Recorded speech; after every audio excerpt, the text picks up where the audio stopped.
दिल्ली के गाजीपुर इलाके में 24 जनवरी 2025 को एक ऐसा मामला सामने आया जिसने पूरे देश को झकझोर कर रख दिया। एक महिला का जला हुआ शव सूटकेस में पाया गया। पुलिस की प्रारंभिक जांच में यह पता चला कि यह हत्या एक सुनियोजित साजिश का नतीजा थी। इस मामले ने केवल रिश्तों में छिपी जटिलताओं को उजागर किया, बल्कि समाज के सामने एक कड़वी सच्चाई भी पेश की, जहां व्यक्तिगत स्वार्थ और गलतफहमियां जानलेवा बन जाती हैं।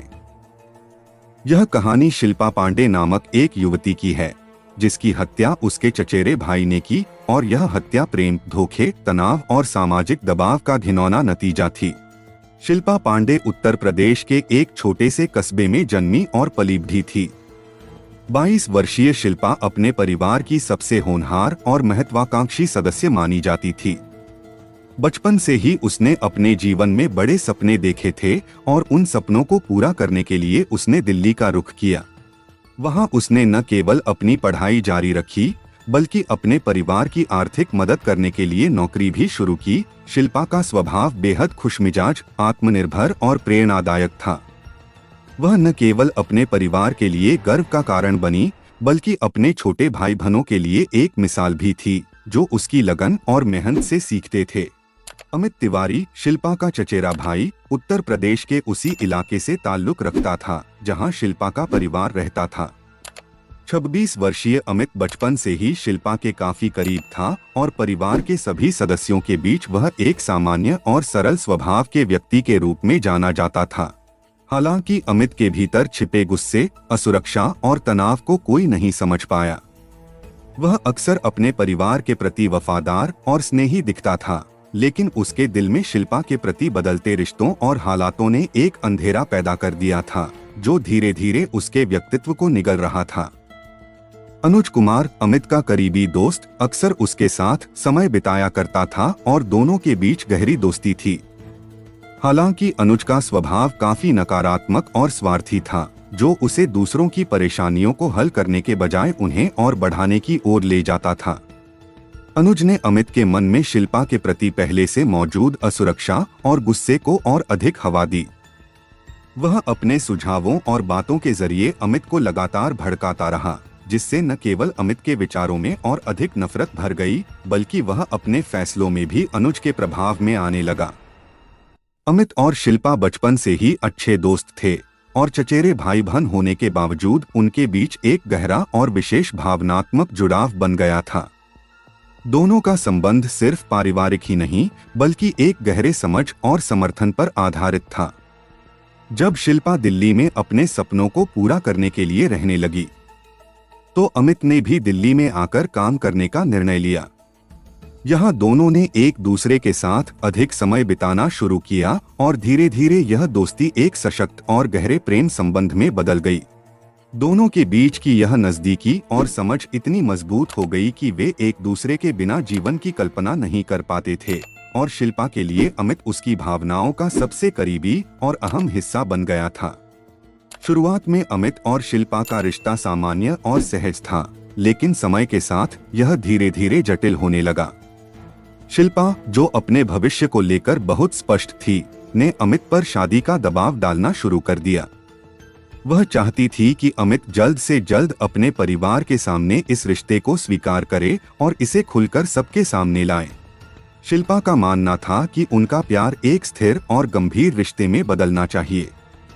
दूसरी ओर अमित को यह महसूस होने लगा कि उनका यह रिश्ता न केवल सामाजिक दृष्टि से बल्कि पारिवारिक दृष्टिकोण से भी स्वीकार्य नहीं है, और यह उसकी जिंदगी में एक तनावपूर्ण स्थिति पैदा कर रहा था। अमित ने शिल्पा से इस रिश्ते को खत्म करने का प्रस्ताव दिया, लेकिन शिल्पा ने इसे हमेशा नकार दिया, क्योंकि वह इस रिश्ते में पूरी तरह से विश्वास करती थी और उसे कोई भी मुश्किल, चाहे जितनी बड़ी हो, पार करने की इच्छा थी। यह स्थिति दोनों के बीच और भी तनावपूर्ण होती चली गई। शिल्पा ने अमित को धमकी देनी शुरू कर दी कि अगर उसने शादी नहीं की तो वह उसे और उसके परिवार को झूठे मामलों में फंसा देगी। यह बात अमित के लिए मानसिक दबाव का कारण बन गई। वह खुद को एक ऐसे जाल में फंसा हुआ महसूस कर रहा था, जहां से निकलने का कोई रास्ता नहीं था। अमित ने अपनी बढ़ती समस्याओं और मानसिक दबाव के बारे में अपने सबसे करीबी दोस्त अनुज से बातचीत की। अनुज, जो स्वयं नकारात्मक सोच और उग्र दृष्टिकोण रखने वाला व्यक्ति था, अनुज ने अमित को और भी अधिक भड़काया और उसे शिल्पा के खिलाफ उकसाया। अनुज ने यह सुझाव दिया कि शिल्पा को अपने रास्ते से हटाना ही अमित के लिए सबसे आसान और स्थायी समाधान होगा, जिससे वह न केवल अपने व्यक्तिगत संघर्षों से मुक्ति पा सकेगा, बल्कि समाज और परिवार के दबाव से भी निजात पा सकेगा। अनुज ने यह भी कहा कि शिल्पा के बिना वह अपनी जिंदगी में बेहतर निर्णय ले सकता है और शिल्पा से छुटकारा पाना उसे मानसिक शांति दे सकता है। अमित, जो पहले ही मानसिक असंतुलन और तनाव से जूझ रहा था, अनुज की बातों से प्रभावित हुआ और इस खतरनाक सोच को अपने दिमाग में जगह दी। अमित और अनुज, जो पहले से ही शिल्पा से संबंधित अपनी समस्याओं से घिरे हुए थे, दोनों मिलकर एक खौफनाक योजना तैयार की। दोनों ने विचार किया कि अगर शिल्पा को खत्म कर दिया जाए और उसका शव कहीं ऐसे स्थान पर फेंक दिया जाए जहां कोई उसे न खोज पाए, तो वे पूरी तरह से बच जाएंगे और उन पर किसी प्रकार का शक भी नहीं होगा। उन्होंने इस योजना को इतने सुनियोजित तरीके से बनाया कि उन्हें विश्वास था कि इसके बाद किसी को भी उनके अपराध का पता नहीं चलेगा। दोनों ने इस खतरनाक कदम को अपनी समस्याओं से छुटकारा पाने का आखिरी और सबसे आसान रास्ता माना। इस योजना के माध्यम से वे सोचते थे कि शिल्पा की मौजूदगी उनके जीवन में और भी अधिक समस्याएं और तनाव पैदा कर रही थी और उसकी मौत के बाद उनकी जिंदगी सामान्य हो जाएगी। 24 जनवरी 2025 की रात अमित ने शिल्पा को ग्रेटर नोएडा स्थित अपने किराए के फ्लैट पर मिलने के लिए बुलाया।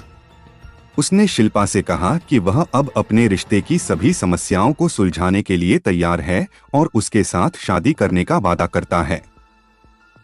अमित के इस वादे को सुनकर शिल्पा बहुत खुश हुई और उसकी सारी चिंता दूर हो गई। उसे लगा कि अब उनकी रिश्ते की परेशानियां खत्म हो जाएंगी और वह दोनों एक खुशहाल जिंदगी की शुरुआत करेंगे। शिल्पा, जो इस वादे से बेहद प्रसन्न और आश्वस्त थी, बिना किसी शक के तुरंत फ्लैट पर पहुंच गई, यह सोचकर कि अमित ने आखिरकार उसे समझ लिया और वह अब एक बेहतर भविष्य के लिए तैयार है। रात के खाने के दौरान अमित और शिल्पा के बीच एक बार फिर से बहस शुरू हो गई। शुरुआत में यह मामूली सी बातचीत थी, लेकिन धीरे धीरे यह इतनी बढ़ गई कि अमित ने अपनी आत्मनियंत्रण खो दिया और गुस्से में आकर उसके साथ बुरी तरह से झगड़ा करने लगा। शिल्पा, जो पहले ही अमित के वादे से खुश थी, अब उसके व्यवहार से निराश हो गई थी। अमित की बढ़ती गुस्से को देखकर उसने अपनी स्थिति स्पष्ट करने की कोशिश की, लेकिन बातचीत का रुख और भी तनावपूर्ण हो गया। इस उग्र स्थिति में अमित ने अपने दोस्त अनुज को फोन किया, जो पहले से ही शिल्पा के खिलाफ उसे उकसा चुका था। अनुज ने तुरंत अमित का साथ दिया और दोनों ने मिलकर शिल्पा का गला घोंट दिया, उसे चुपचाप मार डाला। हत्या के बाद दोनों ने अपने अपराध को छुपाने और शिल्पा के शव को ठिकाने लगाने की योजना बनाई, ताकि कोई भी उन्हें दोषी न ठहरा सके और वे इस जघन्य अपराध से बच सकें। हत्या के बाद अमित और अनुज ने शिल्पा के शव को एक बड़े सूटकेस में बंद कर दिया और उसे अपनी कार में रख लिया, ताकि वे किसी को भी शक न होने दें। इसके बाद वे शव को ठिकाने लगाने के लिए दिल्ली और नोएडा के विभिन्न इलाकों में घूमते रहे। दोनों लगातार यह तलाश करते रहे कि कहीं कोई ऐसा स्थान मिल जाए जहां पुलिस चेकपोस्ट या सीसीटीवी कैमरे न हो, ताकि उन्हें पकड़ने का कोई खतरा न हो। लेकिन हर जगह किसी न किसी तरह की पुलिस सुरक्षा या निगरानी के कारण उनका प्रयास विफल हो जाता रहा। काफी समय तक इधर उधर घूमने के बाद उन्होंने गाजीपुर मंडी के पास एक सुनसान जगह का चुनाव किया। वहां उन्होंने शिल्पा के शव को पेट्रोल डालकर आग लगा दी, ताकि कोई सबूत न मिले और शव पूरी तरह से जलकर राख हो जाए। इसके बाद दोनों ने जल्दी से उस स्थान को छोड़ दिया और वहां से फरार हो गए, पूरी तरह से सुनिश्चित करते हुए कि अब उन्हें पकड़ा नहीं जा सकेगा। 25 जनवरी 2025 की सुबह गाजीपुर मंडी के पास कुछ राहगीरों ने एक जलते हुए सूटकेस को देखा, जो पूरी तरह से जल नहीं पाया था और कुछ हिस्से अभी भी जलने की हालत में थे। यह दृश्य उनके लिए हैरान करने वाला था और उन्होंने तुरंत पुलिस को इसकी सूचना दी। सूचना मिलने के बाद पुलिस की एक टीम मौके पर पहुंची और सूटकेस की जांच की। सूटकेस खोलने पर पुलिस को एक अधजला शव मिला, जो आग से जलने के कारण बुरी तरह से क्षतिग्रस्त हो चुका था, लेकिन फिर भी पहचानने लायक था। पुलिस ने शव को बरामद कर लिया और मामले की जांच शुरू की, यह जानने के लिए कि शव किसका था और इस जघन्य अपराध के पीछे कौन था। पुलिस के लिए यह एक बड़ा सुराग था, जो जल्द ही पूरे मामले को सुलझाने में अहम भूमिका निभा सकता था।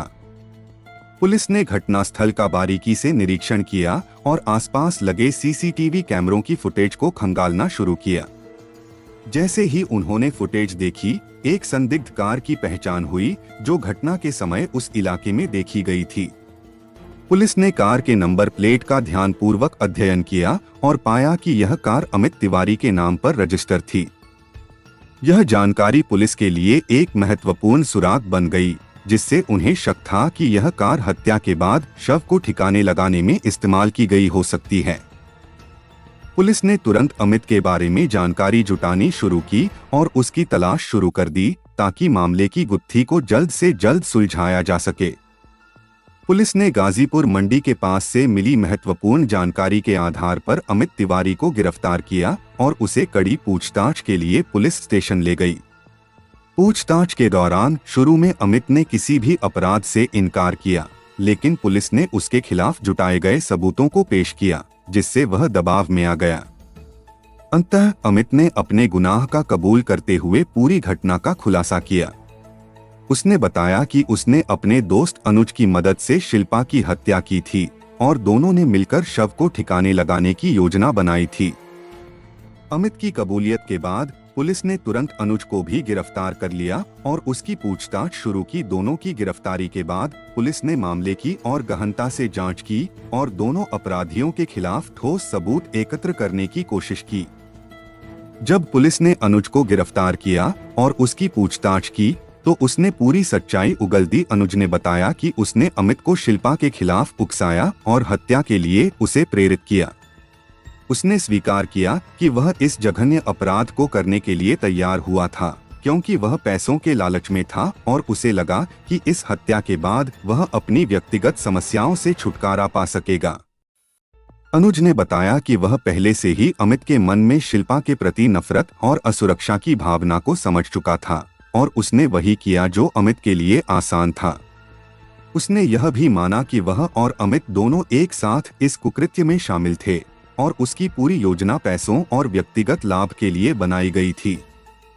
अमित और अनुज के खिलाफ हत्या, साजिश रचने और सबूत मिटाने के गंभीर आरोपों में मुकदमा दायर किया गया। पुलिस द्वारा एकत्रित किए गए सबूतों और दोनों अपराधियों के कबूलनामों के आधार पर कोर्ट ने मामले की सुनवाई की। अदालत में प्रस्तुत किए गए साक्ष्य और गवाहों की गवाही के बाद कोर्ट ने दोनों को दोषी ठहराया और उन्हें सजा सुनाई। शिल्पा पांडे मर्डर केस एक भयावह और दिल दहला देने वाली घटना, जो यह दर्शाता है कि कैसे सामाजिक दबाव, व्यक्तिगत असुरक्षा और भावनात्मक अस्थिरता व्यक्ति को अपराध की ओर धकेल सकते हैं। इस घटना से यह स्पष्ट होता है कि जब लोग अपनी भावनाओं और समस्याओं को सही तरीके से संभाल नहीं पाते, तो वे अक्सर गलत रास्ते पर चल पड़ते हैं। यह कहानी केवल शिल्पा के परिवार के लिए एक गहरे दुख का प्रतीक है, बल्कि समाज के लिए भी एक कठोर चेतावनी है। रिश्तों में आपसी विश्वास और सम्मान कितने महत्वपूर्ण होते हैं। जब लोग अपने रिश्तों में सच्चाई और ईमानदारी से काम नहीं करते, तो यह न केवल उनके व्यक्तिगत जीवन को प्रभावित करता है, बल्कि समाज में भी नकारात्मक प्रभाव डालता है।